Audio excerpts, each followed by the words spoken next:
Hi everyone, and welcome to the 10th session of Law for All. In today's session, we discuss basic concepts related to trademark law. What is a trademark? Why do we need to know about trademark? Uh, on almost everyday basis, most of us interact or come in contact with some or the other kind of trademark. Imagine a world without trademarks. It would be confusing, it would be tiresome. Imagine you walk into a grocery store wanting to buy a pack of biscuits, and you go to the shelf, and there are these various biscuits stacked up on the shelf, and all of them are packed in the same packaging, in the same color, and with just the words biscuit written on top of them. It'll be confusing, right? It'll take a long time to go through each and every packet of biscuit until you find something that you like. Uh, Trademarks essentially are signs that businesses use to help consumers identify or distinguish their products in relation to other products of the same kind. How did the law relating to trademark develop? For a very long time, in fact, since ancient times, human beings have been using symbols, signs to denote something. There are accounts of ancient civilizations in Egypt, in India, of merchants using certain marks on their earthenwares, on other kind of merchandise to signify the origin of the goods. The present trademark law is traced back to a 1266 law in medieval England, where bakers were required to put in a mark on every bread that they sold. In those times, there were standards laid down as to how what all should a bread have and how much quantity of flour or other ingredients should a bread have. In order to catch those bakers who would indulge in fraudulent making of the bread without not in conformity with the standards which were laid down, it was required that a sign of the baker, a distinct mark of the baker, is affixed or rather made on the bread itself. Not making that sign, not putting that sign on the bread would fetch certain fines and was a punishable offense. Thereafter, the present comprehensive, or rather more modern trademark law was the French law on this aspect in 1857, and then the English law on this aspect in the 1860s. In India, the very first law relating to trademark was the 1940 Trademark Act. Before that, law relating to trademark was governed by common law, and there was no law on this point. Post-independence in 1958, the Trademark and Merchandise Act came to be enacted, and it was amended from time to time. Thereafter, in 1999, the present and the most recent act with respect to trademark was enacted, the Trademarks Act of 1999. The Trademark Act of 1999 also is in conformity with the international obligations that India has, being a signatory to certain conventions related to trademark. Most importantly, the TRIPS agreement in the 1990s. What comes to your mind when you think about a trademark? What do you remember? Any of the products that you would have bought and the trademark on top of it? Probably the brand logo, probably the name of the product, probably maybe a uniqueness, something unique about the packaging of the product, right? These are all traditional marks which can consist of names, numbers, words, designs, colors, and a combination of all these things.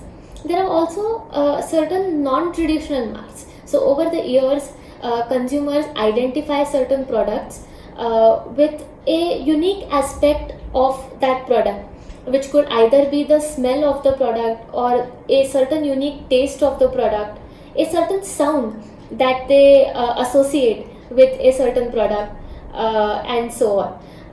There is certain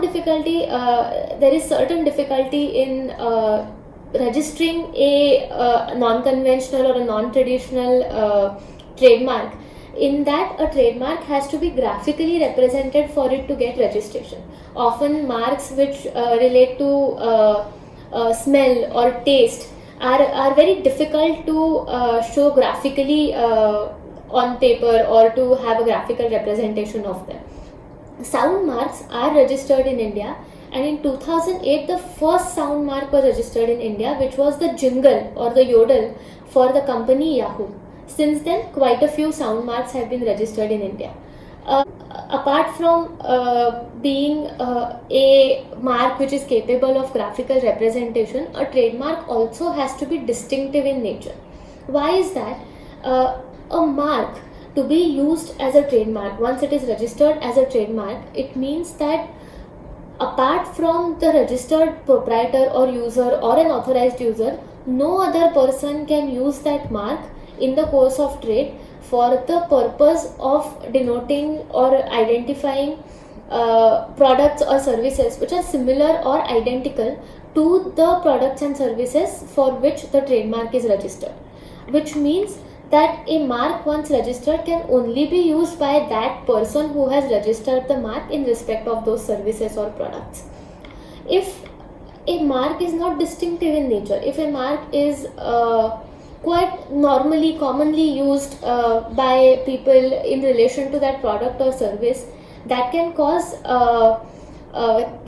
some amount of encourage monopoly in favor of the person who has the trademark. So for example, imagine that if I have I want to start a business selling candles, and I want to register the mark candle. Just because I was prior in time, if I'm able to register the mark candle, it would mean that no other person in the market will be able to use the word candle in order to denote his or her product. In order to avoid such kind of monopoly, in order to allow bona fide use of words which are commonly used to denote a certain product, generic terms like candle in relation to candles, which are commonly used, are not registered as a trademark. So also descriptive marks. So a mark which says good or best or any word which describes a certain quality of a product are also usually not granted protection under the Trademarks Act. There is really, how do you determine whether a certain mark is distinctive or not? The courts have laid down a certain spectrum of distinctiveness. At the very bottom of the spectrum are generic marks and descriptive marks that we just saw, and then you have the suggestive marks. What are suggestive marks? In a suggestive mark, there is a connection between the product or a service, but it does not directly denote it. Examples would be Microsoft, which is a company that is in the business of making software, or trademarks such as Netflix, right? Then you have just above the suggestive marks are the arbitrary marks. Arbitrary marks are marks which are they could be generic marks, they could be marks which are used, which they could be words which are used generally in a certain language to denote a certain meaning, but the meaning of the word is absolutely not, or rather the meaning of the word is not in connection, is not usually used in connection with the product or service which for which the trademark is being used. An example of that would be Apple computers. Then you have the fanciful marks. Fanciful marks are marks which are coined. So these are coined terms. These words do not exist in the language at all earlier, and they have no meaning in the language on their own. So words such as Kodak or words such as Pepsi have no meaning on their own, but these are coined to denote a certain product. Can any mark which is capable of graphical representation and which is capable of distinguishing certain products, can any mark be registered as a trademark? No. For a mark to be registered as a trademark, it must not fall under some of the grounds of refusal which are given in section 9 and section 11. Section 9 relates to absolute grounds of refusal. These are grounds which inherently a mark, if it falls in these categories, it will not be registered. So, to illustrate some of the grounds therein are if a certain mark inherently is considered to be obscene, or if a certain mark is considered to be or it's likely to hurt religious sentiments, or it is likely to create confusion, and so on. There are also section 11 lays down certain relative grounds of refusal. So if there is an earlier trademark which is registered, a mark which is identical with or a mark which is similar to an earlier mark which was registered will also not get registration if it relates to same or identical or similar kind of products. When a trademark is sought to be registered, it has to be registered in the category that it falls in. So you have to specify with respect to which products, with respect to which kind of service or product that the trademark will be used. There is a classification which consists of about 45 categories of trademarks, which broadly determines which kind of product will go into which category. This classification is a classification which is determined as per the Nice Agreement of 1957. It has been revised over the time multiple times, and there are 45 categories as on date. 1 to 35, class 1 to class 34 relate to products, and class 35 to class 45 relate to services. What is the term of trademark registration?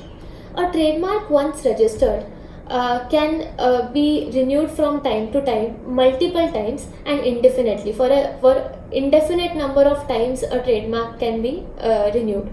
A trademark on its first registration is valid for a period of 10 years from the date of application for registration.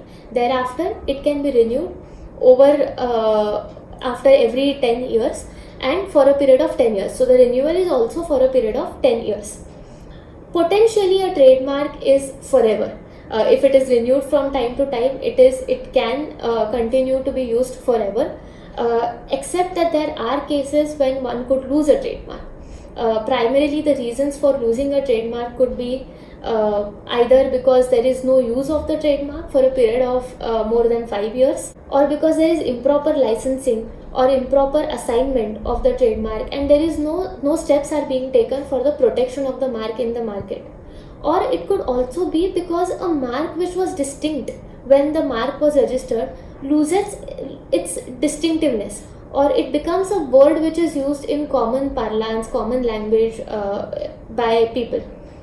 An example of this could be words such as aspirin or escalator, which have over the years lost its distinctiveness and are not used only to denote a certain product of a certain brand or a certain company. I think some of the words that we all use often as a verb.